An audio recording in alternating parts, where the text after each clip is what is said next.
முடி கொட்டுற பிரச்சனை சரியாயிடும். முன்கூட்டியே நரைக்கிற இளநரையும் தடுத்து நிறுத்தும். இதுக்கு சுத்தமான செக்கெண்ணெயை எடுத்துக்கலாம்.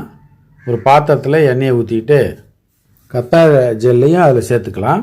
ஒரு வெங்காயத்தை எடுத்து பொடி பொடியாக நறுக்கி அதில் சேர்த்துக்குவோம்.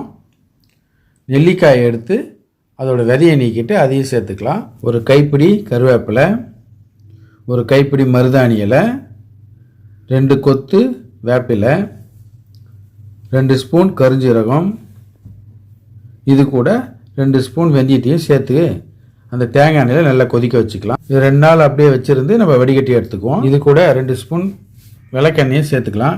நல்லா கலக்கி விட்டுட்டு இந்த தலையில் அப்படியே தடவி ஒரு சின்னதாக மசாஜ் கொடுத்து அரை மணி நேரம் கழித்து தலையை சீக்கா போட்டு நல்லா வாஷ் பண்ணிடலாம்.